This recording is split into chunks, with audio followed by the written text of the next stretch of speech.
아, 아무리 계산기를 두드려도 라는 제목으로 함께 말씀을 나누도록 하겠습니다. 오늘 계산에 대한 이야기로 먼저 좀 설교를 풀어갈까 합니다. 왜냐하면은 오늘은 계산에 대한 이야기랑 굉장히 맞닿아 있는 부분에 대한 설교이기 때문입니다. 계산을 하려면은 인생에 살다가 보면 우리가 어떤 계산을 할 때가 있죠, 그죠? 현대인들은 자연스럽게 뭔가가 계산되지 않습니까?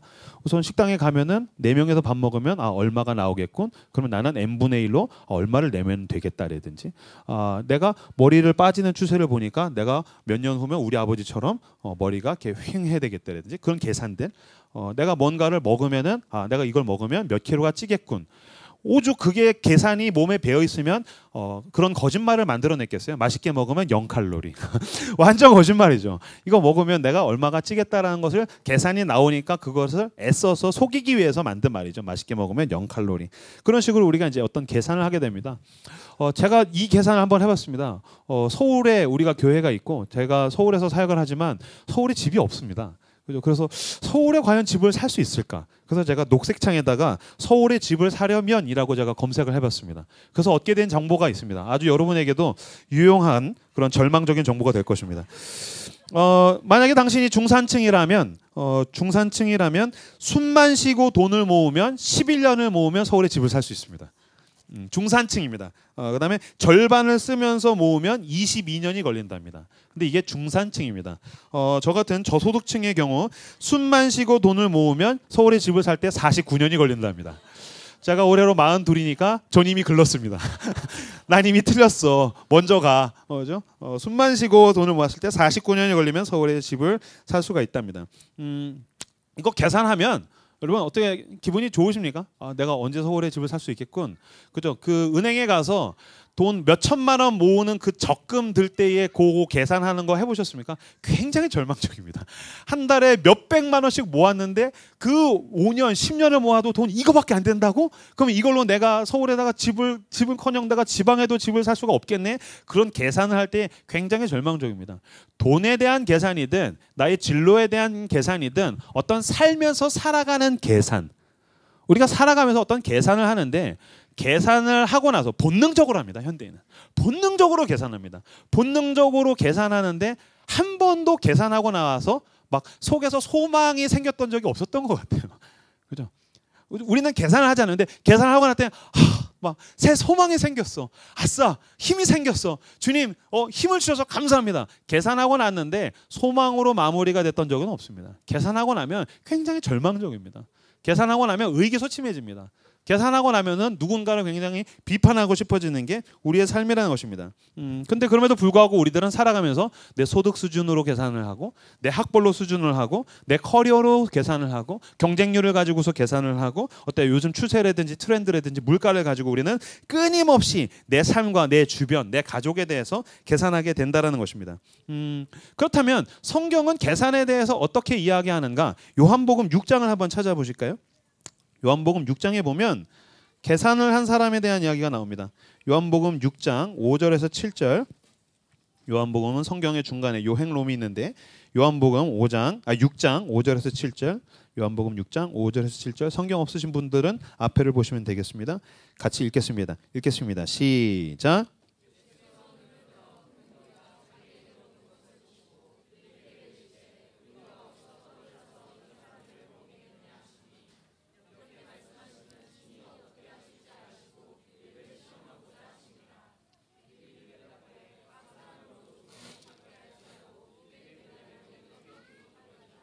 아멘. 이 부분은 굉장히 유명한 말씀입니다. 그 예수님이 군중들이 왔는데 사람들이 배고파하니까 이들을 먹이신 사건입니다. 근데 이 사람들이 남자 장정만 5천 명, 그럼 남녀노소 합치면 만에서 한 15,000명 정도 될 텐데 이들을 먹이실 때에 예수님이 도구로 직접적으로 사용하셨던 건 뭐였냐면 떡 5개, 물고기 2마리였다는 거예요. 그래서 떡 5개, 한자로 오병, 물고기 2마리, 이어. 그래서 오병이어의 사건. 그랬었을 땐 떡 5개, 그다음에 물고기 2마리를 가지고서 5,000명을 먹인 사건입니다. 근데 이것에 대해서 성경이 기록할 때 뭐라고 하냐면 예수님과 제자들이 있는데 저쪽에서 어마어마한 군중들이 산에 있는 예수님에게 그 말씀을 들으려고, 예수님의 기적을 보려고, 하나님의 아들을 만나려고 수많은 군중들이 오는 거예요. 그 예수님이 그들을 보면서 제자들에게 물으셨어요. 야, 사람이 겁나 많아, 개 많아. 근데 이 사람들이 지금 배가 고플 거 아니야. 뭘로 먹일까? 라고 물으셨어요. 뭘로 먹일까? 그랬더니 그 부분에 대해서 빌립한테 야, 어떻게 먹일까라고 5절에서 물었더니 6절 7절, 특히 7절 제가 대답을 읽어드릴게요. 요한복음 6장 7절에서 빌립이 대답합니다. 빌립이 대답하되 각 사람으로 조금씩 받게 할지라도 200데나리온의 떡이 부족하리이다. 예수님이 빌립에게 물으셨어요.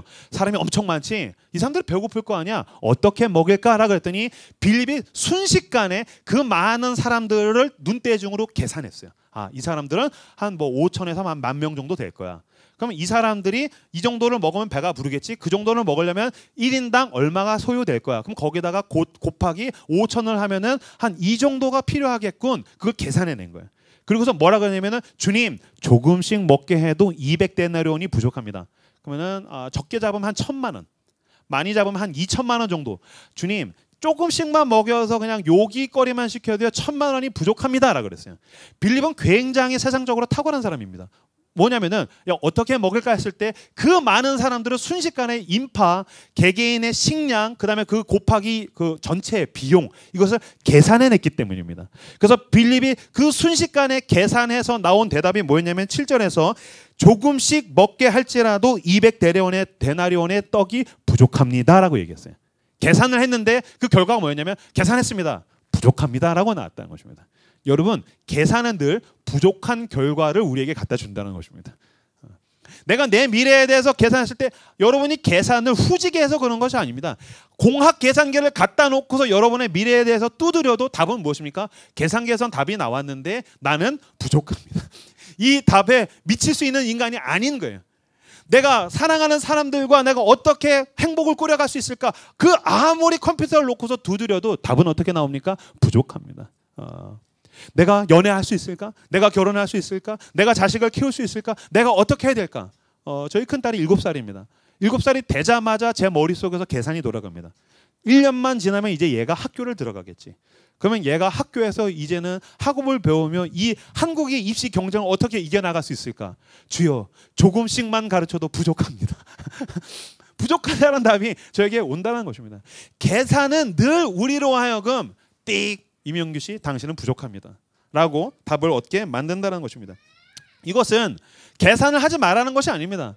계산은 현대사회에서 굉장히 유용한 도구입니다. 합리적으로 사고하고 현대적인 도구들을 가지고서 나의 현재를 인식하고 나의 미래에 대해서 계산하는 것은 굉장히 현대적이고 유용한 도구이지만 계산은 부족한 나를 드러낼 뿐만이 아니라 이것은 굉장히 유용한 도구임에도 불구하고 이것이 읽어내지 못하는 것이 있다는 것을 우리들은 알아야 됩니다. 다시 우리가 계산을 할 때에 현대적인 방법으로, 합리적인 방법으로, 과학적인 방법으로 우리가 어떤 물리적인 세계에 대해서 계산을 해 나갈 때에 우리가 읽어내지 못하는 것이 있다는 것을 알아야 됩니다. 이것을 수학에서는 뭐라고 합니까? X값이라고 이야기합니다. 변수, 미지수라는 것이죠. 우리는 현재와 현재를 토대로 미래를 가지고 계산을 하지만 이게 전부가 아니라는 것입니다. 우리가 살아가다가 보면 인생의 방정식에는 반드시 뭐가 치고 들어옵니까? X가 들어옵니다. 이게 플러스일 때도 있고 마이너스일 때도 있죠. 그죠? 그러나 반드시 우리 인생의 방정식에는 이 X값, 미지수가 치고 들어온다는 것입니다. 다시 아까 요한복음 그 6장 8절과 9절 말씀 같이 읽어볼까요? 6장 8절과 9절 말씀 같이 읽겠습니다. 시작. 안드레가 예수께 여짜오되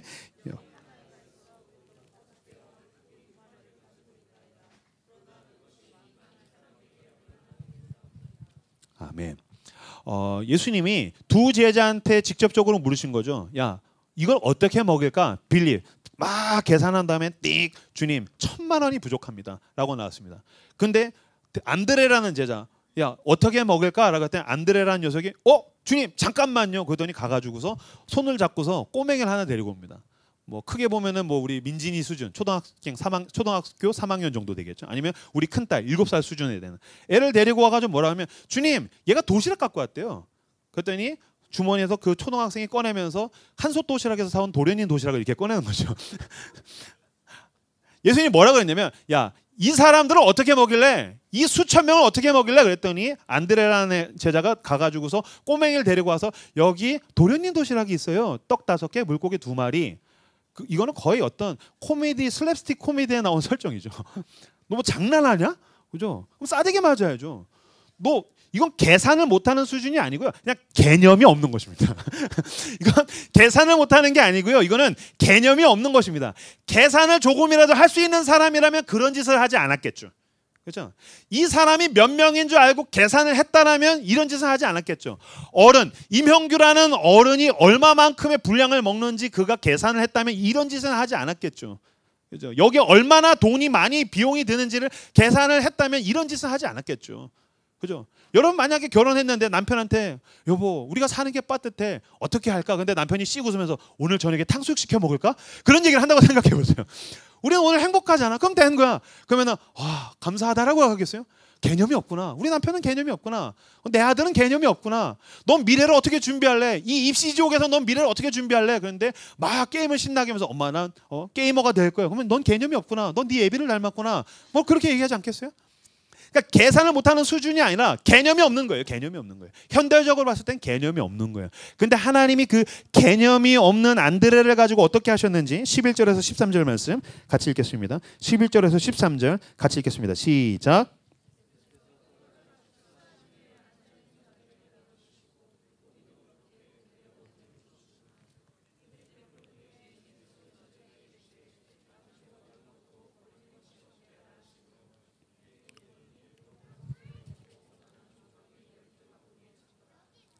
아멘. 안드레라는 개념 없는 제자가 떡 5개, 도련님 도시락을 가지고 와서 예수님께 주님, 뭐 여기 이게 있습니다. 근데 아우 개념 없는 놈, 너 가 꺼져 있어 이렇게 하지 않고 그걸 떼가지고서 그 자리에서 떼줬는데 떼줬는데 거기에 있는 남자만 5천 명, 남녀노소 합치면 적게 잡으면 10,000명, 15,000명이 배불리 먹고 12광주리가 남았다. 이게 어린아이가 도시락을 꺼냈더니 어른들이 쪽팔려서 자기 도시락을 꺼냈든 아니면 예수님의 손에서 기적적으로 음식이 계속해서 불어나고 창조되고 이런 놀라운 초자연적인 현상으로 나타났든지 간에 어찌됐든 예수님은 그 도련님 도시락을 가지고 일했고 X값이 나타나서 5,000명을 먹이고도 남았다는 것입니다. 그것이 놀라운 기적으로 요한복음에 기록되어 있는 것이죠. 제가 이 요한복음에 있는 오병이어의 기적을 이런 도식으로 제가 정리를 해봤습니다. 자, 계산을 해보십시오. 떡 5개 더하기 물고기 2마리는 어린이 도시락입니다. 그죠? 어린이가 자기가 배부르기 위해서 가지고 온 도시락, 떡 5개, 물고기 2마리는 당연히 어린이 도시락이죠. 넘기십시오. 근데 지금 5,000명을 먹이는 사건이 일어났어요. 그래서 어린이 도시락 더하기 X값이 있었더니 5,000명을 먹이고도 남았습니다. 그러면 수학적으로 계산을 하면 여기서 나오는 X는 얼마가 되겠습니까? 4,999, 최소한 그 이상이 돼야 됩니다. 어린이 도시락에다가 X가 더해져서 5,000명을 먹이고도 남으려면 X는 최소한 4,999 그 이상이 되어야 됩니다. 그 X가 나타났기 때문에 5,000명이 먹고 남았습니다. 이것을 X, 우리는 미지수라고 이야기하지만 초대교회의 그리스도인들은 X를 향해서 뭐라고 불렀냐면 크리스토스, 예수 그리스도라고 불렀습니다. 지금 있는 사람들이 만약에 X를 놓고서 X 그러면은 그것은 삑 아니다, 거절이라든지 아니면 미지수라고 이야기했겠지만 만약에 초대교회의 예수 그리스도를 주인이라고 하나님이라고 부르는 자들에게 X를 써놓고 저것이 무엇입니까? 라고 물었다면 그들은 크리스토스, 그는 하나님입니다. 예수 그리스도, 그분은 하나님입니다. 어린이 도시락에 크리스토스가 더해졌더니 X값이 더해졌더니 5,000명이 먹고도 남았다라는 것입니다. 무엇입니까? 우리가 살아갈 때 왜 당신의 계산에는 그 X가 없냐라는 것입니다. 우리가 내 미래에 대해서 계산을 할 때 내 미래는 나의 학벌 수준, 우리 집안에 있는 그 숟가락의 색깔, 내가 받는 그 봉급, 내가 가지는 그 인컴, 내가 쓰는 그 아웃컴, 이것을 가지고서 내 어떤 능력, 내 스펙, 그러니까 나는 이렇게 살게 되겠지, 이러한 행복을 가지게 되겠지, 하나님이 나를 이 정도로 쓰겠지, 그 계산이 맞다고요. 근데 왜 우리의 계산엔 X가 없냐고요. 당신의 삶의 계산에, 당신의 미래를 향한 계산은 왜 그 X가 없는가? 그 X는 무엇입니까? 내가 믿는 분 예수 그리스도스. 예수 그리스도스. 그 예수 그리스도가 나의 절대적인 X값이 되는 사람을 바로 세상에서는 그리스도인, 성경에서는 그리스도인이라고 부른다는 것입니다. 여러분, 우리들은 계산할 수밖에 없는 사람들입니다. 그러나 여러분 잊지 마십시오. 우린 계산으로 사는 사람이 아닙니다. 우리의 계산엔 늘 이것이 있어야 합니다. X. 제가 카톨릭에서 쓰는 굉장히 근사한 단어를 이후로 좀 종종 쓰고자 합니다. 그리스도인의 삶에는 계산이 전부가 아니고 그리스도인의 삶에는 신비가 있어야 합니다. 신비. 그 예수 그리스도로 인한 신비. 계산되지 않는 영역. 너 어떻게 할 거야? 뭐 그냥 믿고 있어. 기도하고 있어. 너무 뻔한 얘기죠. 그러나 내가 어떤 수를 채워도 채워지지 않는 그 여백을 하나님이 채우신다. 5,000명 분량을 채우신 그 하나님이 나를 채우신다.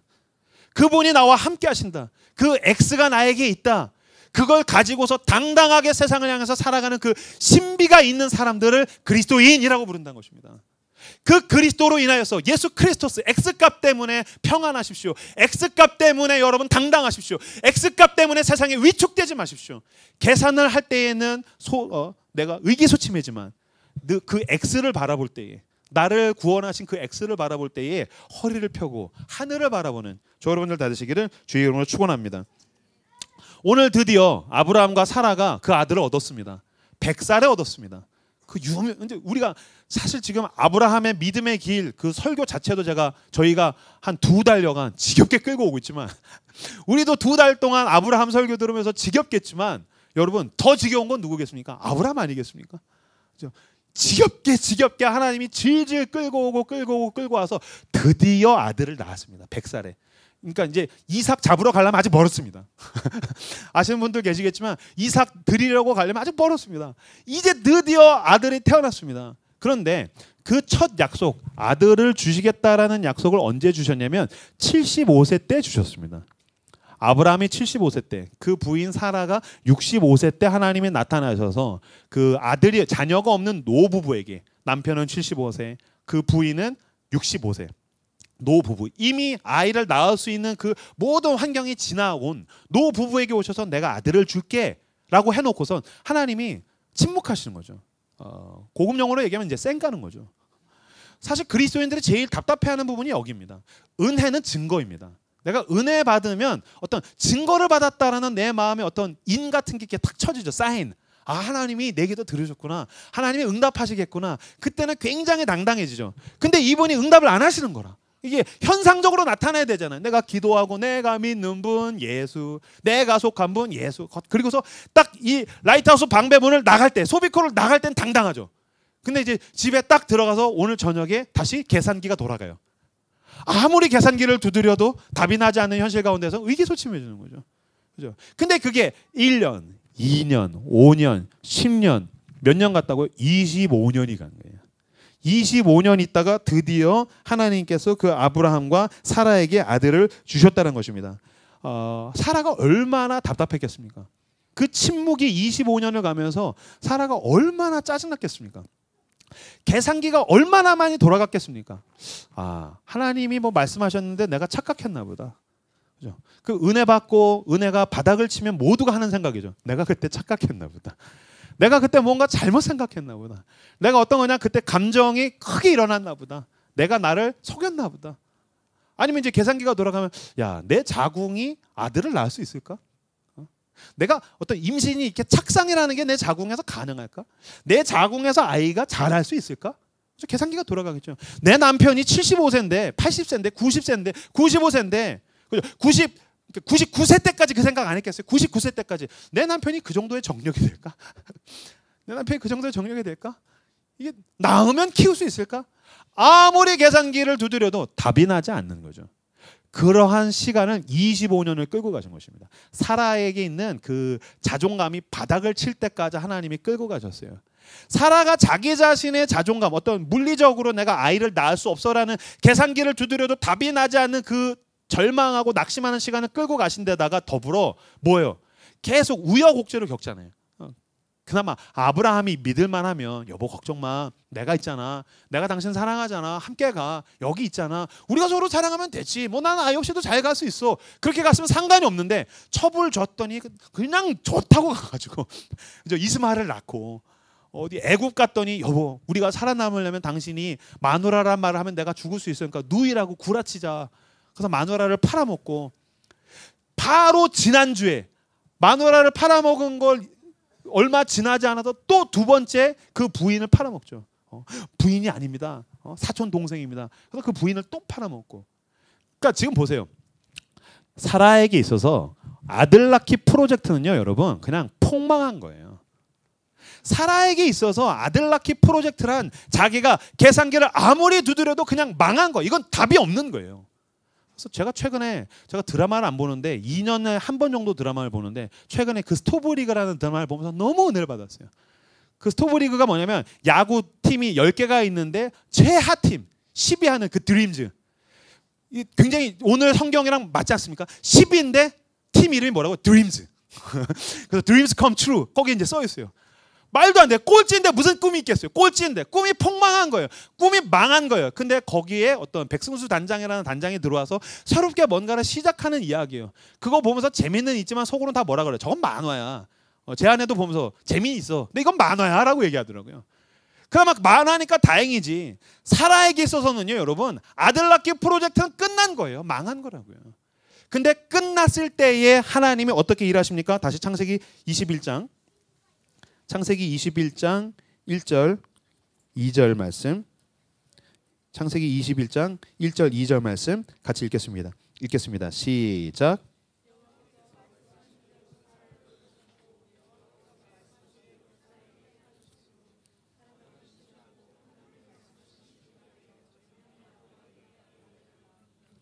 아멘.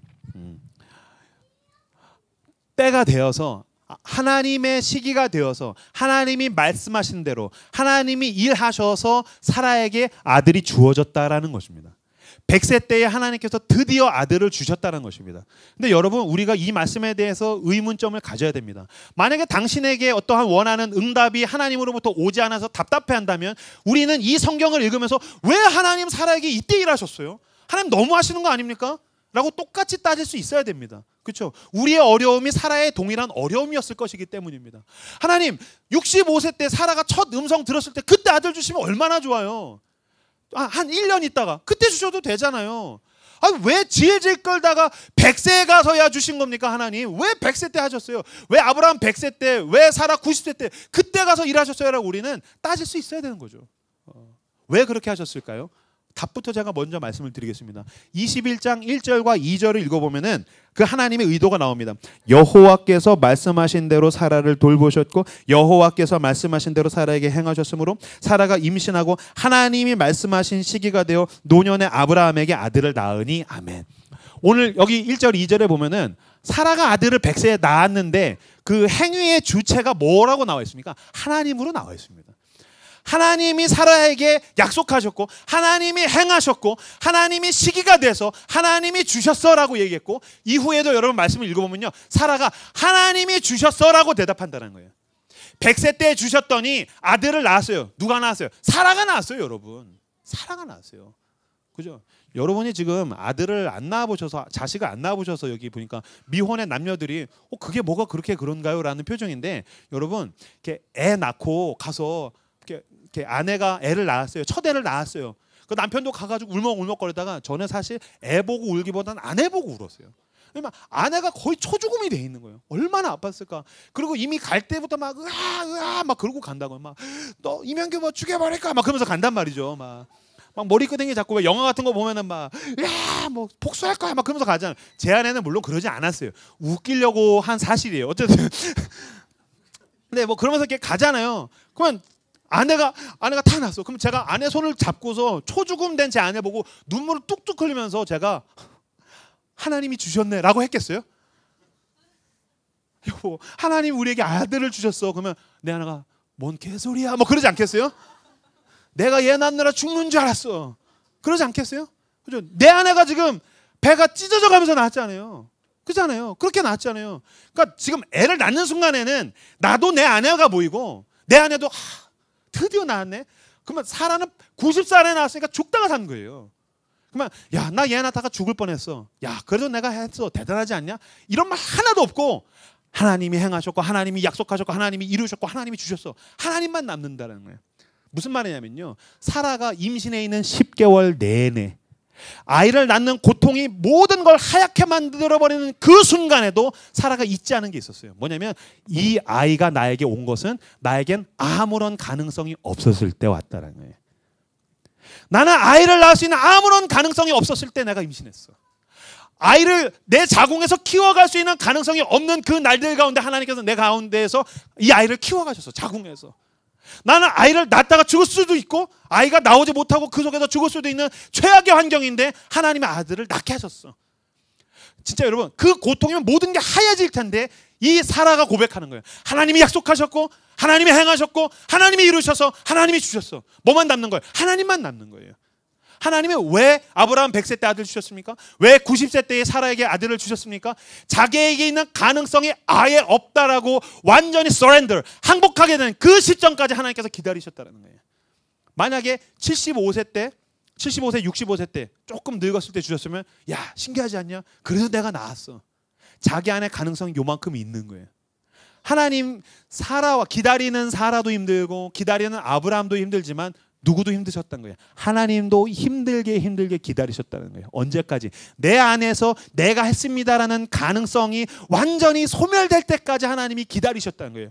왜 하나님은 그런 짓을 하는 것입니까? 하나님은 조력자가 아니라 구원자라는 것을 드러내고 싶으시기 때문입니다. 왜 하나님이 내 안에 있는 가능성이 사라질 때까지 하나님은 기다리신 것입니까? 완전한 자기 부인이 될 때까지, 완전히 내가 무너질 때까지 왜 하나님이 기다리신 것입니까? 하나님은 당신의 조력자가 되기를 원하지 않으시기 때문입니다. 그분은 당신의 구원자가 되기를 원하시는 것입니다. 하나님은 헬퍼가 아닙니다. 하나님은 우리를 사랑하셔서 우리를 도와주시고 우리의 문제를 해결하시고 우리를 사랑하셔서 그분의 것을 쏟아부어 주기를 원하시지만 그분은 우리의 어시스턴트가 아닙니다. 그분은 조력자가 아닌 거예요. 그분이 우리에게 모든 수단과 방법을 동원해서 주기 원하시는 사실은 무엇이냐면 그분이 우리의 유일한 구원자라는 거예요. Savior. 그분은 우리의 구원자라는 거예요. 그래서 이삭을 얻었을 때에 아브라함과 사라에게 남는 건 뭐예요? 구원자이신 하나님. 그분이 날 도와서 내가 아들을 낳았어가 아니죠. 구원자이신 하나님. 내가 얻을 수 없는 것을 하나님이 나에게 주셨습니다. 그래서 그 아들을 가지고서 할례를 하지 않습니까? 절대로 여러분, 우리가 현대 사회를 살아가면서 종교로서 기독교를 처음에는 시작할 수 있습니다. 그래서 그분은 당신을 도와주기를 원하시고 당신에게 축복하시고 그 수많은 복들을 주십니다. 그러나 잊지 마십시오. 하나님은 그 윌 스미스가 아닙니다. 알라딘에서 그 배기 바지를 입고 온몸에 파란색 칠을 하고 어디를 가든 나 같은 친구는 없을걸? 이라는 그 노래를 불러대는 윌 스미스가 아니에요. 램프 지니가 아니란 것입니다. 그분이 100살까지 기다리셔서 아들을 주시면서 알려주시기 원했던 것. 100살의 아들을 낳으면서 사라가 얻은 것은 무엇입니까? 아들 하나를 얻은 것이 아닙니다. 구원자이신 하나님을 얻은 것입니다. 그래서 계속 읽어볼까요? 3절부터 7절까지 3절부터 7절까지 창세기 21장 3절에서 7절까지를 같이 읽겠습니다. 시작.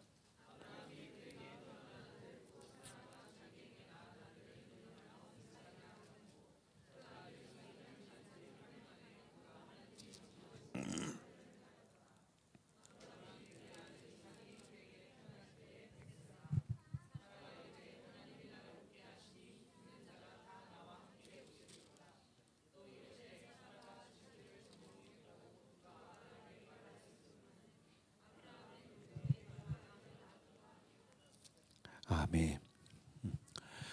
사라가 아들을 낳고서 웃습니다. 하나님이 주셨어요. 하나님이 행하셨어요. 하나님이 약속하신 대로 하나님의 아들을 주셨어요. 막 웃습니다. 여기서 나오는 웃음, 그래서 아들 이름은 이츠하크라고 하는데 이게 웃게 하다라는 뜻입니다. 여기서 말하는 웃음은 무엇입니까? 내 욕망이 이루어졌어. 나 새 옷을 샀어. 나 취직이 됐어요. 그래서 웃게 되는 웃음. 내가 욕망이 이루어져서 결혼식장에서 이렇게 딱 신랑 행진할 때 와, 나 이제 더 이상 솔로가 아니야. 그 웃음이 아니에요. 내가 원하는 게 이루어지는 웃음이 아닙니다. 또한 안도감이 아닙니다. 이제 누구도 내가 자식 없다고 날 갈굴 수 없어. 사로가 그 어떤 자기를 향한 지탄 받지 않게 될 것에 대한 안도감의 웃음이 아닙니다. 여기서 이야기하는 그 웃음은 무엇입니까? 완벽한 웃음, 완성된 웃음. 여러분 아시죠? 욕망에 채워지는 웃음은 더 커다란 웃음을 기대합니다. 그죠? 맛있는 거 먹고 나면 거기 또 가고 싶고 또 다른 데 더 가고 싶고, 그렇죠? 작은 욕망이 이루어지면 거기서 완성된 웃음, 더할 나위 없는 웃음이 주어지지 않습니다. 그 웃음은 금방 사라져버리고 조금 더 커진 그릇에 나는 더 많이 담겨야 웃을 수 있고, 이게 채워지면 더 커진 그릇에 나는 더 많이 담겨야 웃을 수 있습니다. 그러나 구원자이신 하나님이 내 속에 임하실 때에, 예수 그리스도께서 나를 얼마나 사랑하신지 알려주실 때에 내게 채워지는 웃음은 그야말로 완벽한 순수한 웃음. 그렇죠? 주님, 나 이거면 되겠습니다. 나 이거면 뭐 다른 거 없어도 되겠습니다. 주님, 그래서 그 아들을 그 뒷부분에 보면 한나가 비슷한 방법으로 기도해가지고 사무엘을 낳죠. 아들이 없어서 맨날 갈굼을 당해요. 한나가 열심히 기도해서 하나님이 아들을 주십니다. 사무엘. 받자마자 뭐합니까? 얘를 제사장한테 바쳐버립니다. 그렇게 아들 갖고 싶었는데 어떻게 바칠 수 있습니까? 아들 달라고 그렇게 울고 발광을 했는데, 그래서 하나님 아들 주셨는데 어떻게 아들을 바칠 수 있습니까? 아들이 중요한 게 아니라는 것을 깨달은 것입니다. 하나님이 내 기도를 들으신다. 그분이 나의 조력자 수준이 아니라 그분이 나의 구원자다. 아들 하나 얻으면 문제 해결됩니까? 인생의 문제 해결됩니까? 그것으로 구원받습니까? 아니요. 그 아들을 키워가면서 문제가 더 많이 생깁니다. 제가 늘 얘기하지 않습니까? 인생의 모든 단계는 우리를 더 목마르게 하고 우리를 더 커다란 문제에 시달리게 만듭니다. 그러나 유일한 구원, 하나님이 내 안에 가득히 채워질 때에 나오는 그 터져나오는 그 웃음, 구원의 기쁨. 주님, 나 이거면 되겠습니다. 나머지 다 필요 없습니다. 진짜 다 필요 없다는 게 아니죠. 나에게 이것도 주신 분이 내 모든 것을 채워주실 줄로 믿습니다라는 그 신뢰의 웃음. 그 신뢰가 막 내게서 흘러 넘칠 때 나오는 그 웃음. 그 웃음이 지금 사라에게서 넘치기 시작한 것입니다. 하나님이 이걸 알려주시려고 여기까지 이 불쌍한 여인, 이 여인을 여기까지 끌고 온 것입니다. 너에게 구원의 기쁨을 알려주려고. 이거면 된다라는 그 고백을 얻어내시려고 하나님께서 여기까지 끌고 오셨다는 것입니다. 여러분, 예배란 무엇입니까? 그 나의 구원 대신 예수 그리스도 앞에 나아가는 것입니다. 그렇죠? 주님, 나 이거 이루어주세요, 저거 이루어주세요. 중요하지만 그것으로 안 된다는 것을 인정하십시오. 자기 부인을 하십시오. 내 욕망에 대해 부인하고 내 계산에 대해서 부인하고, 나에게 X값이 중요합니다. 아까 여러분 그 계산기 도식을 보십시오. 어린이 도시락 더하기 X는 5병이요. 사실 뭐는 쓸모없는 겁니까? 도시락은 쓸모없는 겁니다. 어린이 도시락은 쓸모없는 겁니다. X면 충분한 것입니다. 마찬가지입니다. 임형규 더하기 X, 크리스토스는 구원의 기쁨, 이스하크. 그랬다면 거기서 서서히 나는 예배 가운데 나아갈 때, 그리스도께 나아갈 때 나는 하나를 지우기 시작하겠죠. 뭡니까? 떡 5개 필요 없습니다. 물고기 2마리 필요 없습니다. 임형규 필요 없습니다. 임형규 지우고 크리스토스만 남게 해주십시오. 당신이 구원입니다. 당신이면 나는 족합니다. 이 계산을 향하여서 나아가시는 믿음의 사람들, 저 여러분들 다 되시기를 주의 이름으로 축원합니다. 하나님께서 아브라함이 100세 때에, 사라가 90세 때에 믿음의 조상인 이들에게 이것을 알려주십니다. 나는 아들을 주는 램프의 지니 수준이 아니고 나는 구원자다.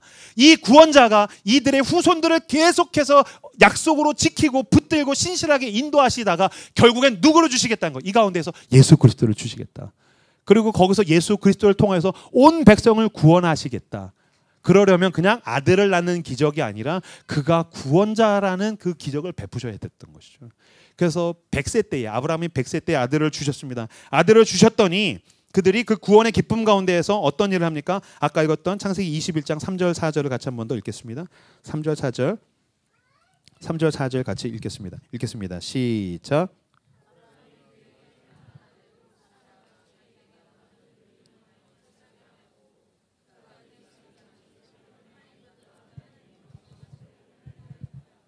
아멘. 하나님이 100세 때에, 아브라함이 100세 때, 사라가 90세 때 아들을 주셨더니 이 아들을 데리고서 난지 8일이 되었을 때에 할례를 행하였더라 라고 합니다. 난지 8일밖에 되지 않은 애를 데리고서 할례를 행합니다.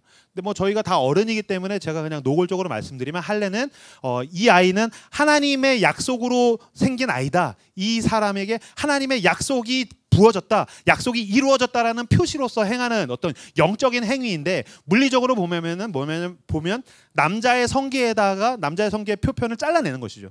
남자의 성기의 표피를 잘라내는 것. 요새로 얘기하면 이제 포경 수술을 하는 것이죠. 이게 뭐 지금 우리 그리스도인에게서 이건 영적인 의미는 뭐냐면 세례입니다. 당신이 세례를 받았다는 건 하나님의 약속이 당신에게 이루어졌다.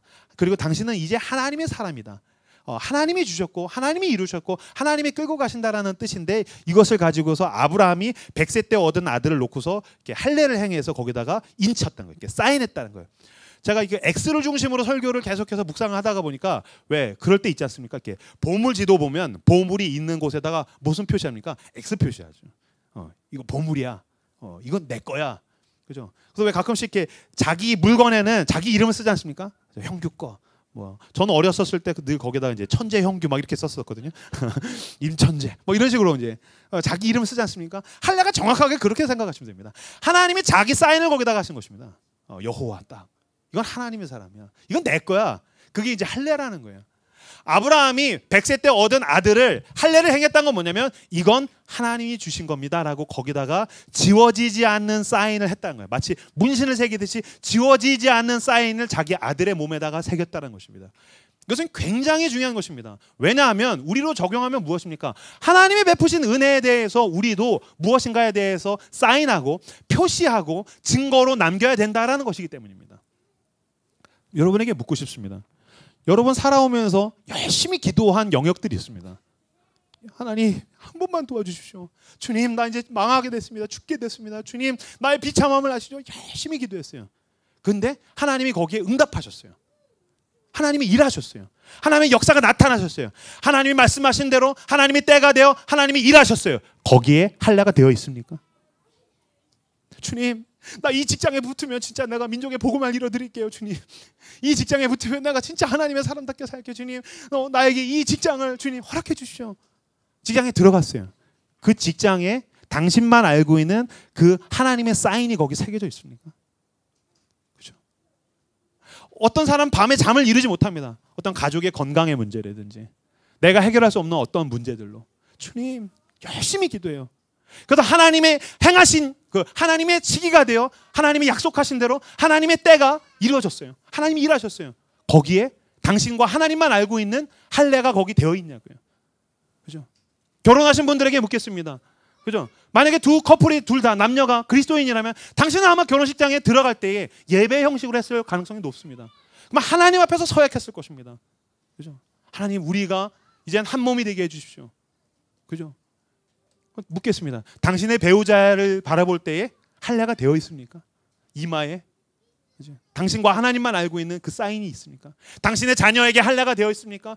당신의 이웃에게 할례가 되어 있습니까? 나의 삶과 나의 소유와 나의 모든 것을 향하여서 그 할례, 나와 하나님만이 알고 있는 그 증거가 거기 있냐 말입니다. 모든 사람은 이삭을 바라볼 때 야 100세 얻었대 신기해. 아브라함은 그렇게 볼 수 없습니다. 아브라함은 이삭을 볼 때에 옷을 입고 있어서 보이지 않지만 그 보이지 않는 영적인 증거가 보이는 것입니다. 신기해. 뭐가 신기해? 하나님이 나를 사랑하셔서 주신 하나님의 자식이야. 하나님이 행하셨어. 볼 때에 그는 은혜를 느낍니다. 사람들은 기적으로 초자연적으로 기적으로 나왔지만 아브라함이 바라볼 때 사라가 바라볼 때 하나님이 주셨다라는 사인이 거기 되어 있는 것입니다. 여러분의 삶의 자리에 할례가 되어 있기를 그리스도 이름으로 축원합니다. 그죠? 나의 모든 영역에 내가 나와 하나님만이 알고 있는 그 사인, 그것을 바라보면서 심장이 뛰고 가슴이 뛰고 울먹거릴 줄 아는, 이건 하나님의 은혜로 된 것입니다 라는 고백이 있는 저 여러분들이 다 되시기를 주의 이름으로 축원합니다. 저는 평생을 교회를 다녔습니다. 저희 아버지는 목사입니다. 저는 평생을 교회를 다녔어요. 저는 절에를 가본 적이 없어요. 당연하잖아요. 우리 아버지가 목사인데. 근데 저는 24살에 예수를 처음 만났어요. 24살에 내 인생의 첫 번째 절망의 때에 십자가를 바라보면서 속으로 쌍욕을 하다가 하나님이 어디 있어요? 하나님이 어디 있어? 있으면 나와봐. 막 속으로 소리를 지르다가 그때 예수 그리스도를 처음 만났습니다. 그때 펑펑 울면서 회개했습니다. 저는 지금으로부터 20년 전이었던 제가 24살 때의 3월의 철원의 그 어느 주일 예배를 잊지 못합니다. 모든 사람이 그 해의 3월 달을 잊을지라도 저는 잊지 못합니다. 저에겐 그날이 할례되어 있기 때문입니다. 이날 주님이 나를 사랑하셔서 찾아오셨어. 나는 그때 1시간 내내 울면서 그리스도 앞에 회개하던 그날을 잊지 못합니다. 저는 제 20대 후반을 잊지 못합니다. 20대 후반에 와가지고서 제가 살던 그 경기도 변두리에서 청소년 사역을 시작하는데 제 친구들 대학 졸업하고 이렇게 기업들 들어가가지고서 특히 그때 대기업 들어간 놈은 제 초봉의 10배를 받는 놈이 있었습니다. 제가 이제 간사로서 교회에서 좀 돈을 받았는데 제 10배를 버는 친구들. 그들 앞에서 저는 굉장히 초라해졌는데 그 내가 초라해지고 사역 초짜라서 서툴고 아마추어고 맨날 사고치고 어떻게 될지 모르고 전전긍긍하면서 밤마다 불 꺼진 교회에서 혼자 앞에 앉아서 펑펑 울 때마다 내 마음을 만져주셨던 그 주님의 은혜, 나는 그날들에 대해서 할례가 되어 있습니다.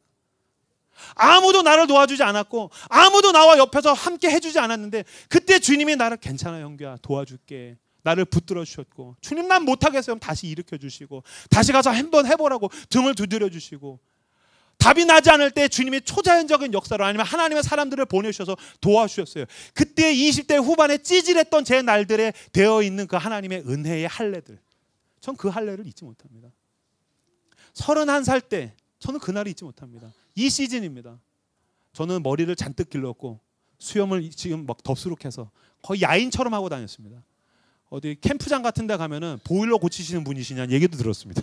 지금이야 담임 목사 돼서 젠틀해서 사람 된 거죠. 그때 막 머리 기르고 수염 기르고 막 다니면 보일러 고치시는 분이시냐고 막 그러고, 신학대학원은 2번 떨어지고, 난 어떻게 되는 걸까? 난 앞으로 어떻게 되는 걸까?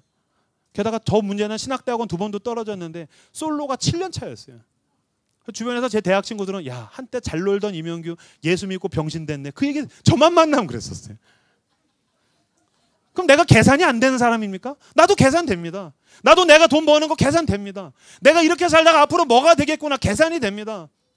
계산이 되는데 주님 앞에 나아가면 내 앞에 분명하게 계시는 그 크리스토스 X 빙 형규야 세상의 방식대로 생각하면 빙.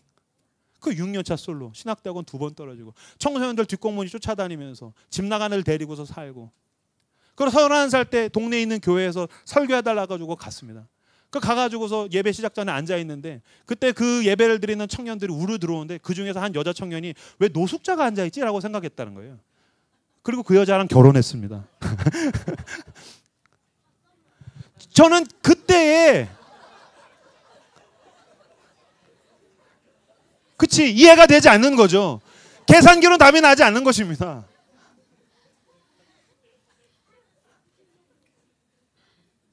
그런데 제가 지금 보십시오. 라이트하우스가 이제 1년을 조금 지나갑니다. 앞으로 목사님 우리 교회는 어떻게 됩니까? 뭐 저도 입으로 주저리 떠들지만 모르겠습니다. 모르겠어요. 계산기에 두드려서 답이 나지를 않아요. 저는 오늘 이렇게 많이 모일 줄도 몰랐어요. 눈이 이렇게 내리는데 왜 여기까지 온 거예요? 모르겠어요. 다음 주에도 누가 올 줄도 모르겠고, 우리는 로컬 처치가 아니니까 다음 주에 누가 온다는 보장을 아무도 못해요. 여태까지 다녔는데 다음 주에 사라지면 그 사람이 온다는 보장을 아무도 못해요. 우리가 어디다가 공간을 얻겠다는 보장도 못해요.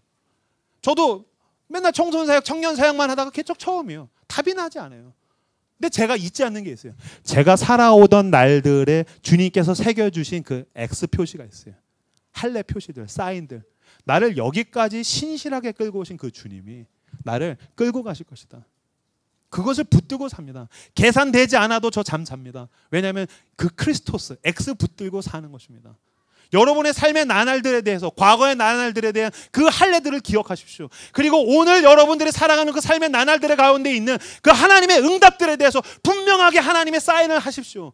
예배 때에, 헌신 가운데에, 헌금 가운데에, 삶의 모든 궤적 가운데에 표시하십시오. 그리고 그것을 붙들고 구원의 하나님을 붙들고 내가 믿는 분 예수, 내가 속한 분 예수, 그 예수를 붙들고서 뚜벅뚜벅 여러분의 미래를 향해서 예수와 함께 동행하시는 저 여러분들 다 되시기를 주의 이름으로 축원합니다.